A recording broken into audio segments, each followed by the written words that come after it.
l'histoire d'une adolescente de 17 ans qui, jusqu'à son bac, n'a pas eu la chance d'avoir des informations liées à la santé de la reproduction des adolescents et jeunes, car les parents n'ont pas vraiment le temps pour s'occuper de cela, arrivée à l'université. Elle a connu le coup de foudre, comme on le dit. Elle avait un copain, ça datait moins d'1 an. Et après ça, le premier acte sexuel, c'était non protégé, c'était sans préservatif. J'ai eu à diriger une sensibilisation sur le campus de l'UAC, c'est au Bénin, où je l'ai rencontrée à la fin de la sensibilisation.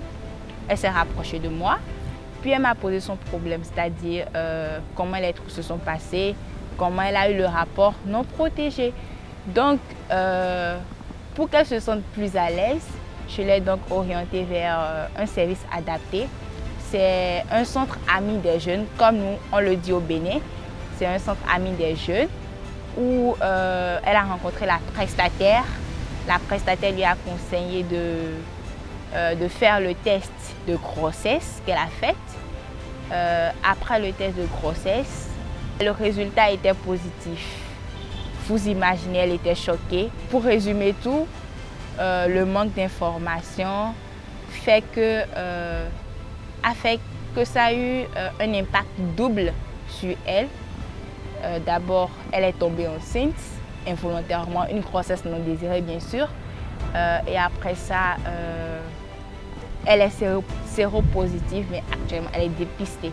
Pourquoi ça me tient à cœur? Disons que moi, j'ai eu la chance d'avoir des parents qui sont déjà dans le domaine, donc j'ai déjà à partir du bas âge, j'ai l'information et je constate que autour de moi, les gens ne sont pas du tout informés, soit s'ils sont informés, c'est que ce sont de mauvaises informations et puis moi, ça m'écoeure.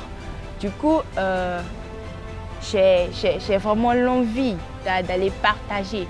Franchement, ces histoires m'écoeurent et puis j'ai vraiment envie d'aider les jeunes, les adolescents comme moi. Je m'appelle Roliane, j'ai 19 ans, je suis béninoise. Tout le monde a droit à l'information sur la sexualité, sans discrimination aucune. Nous les jeunes, on veut savoir.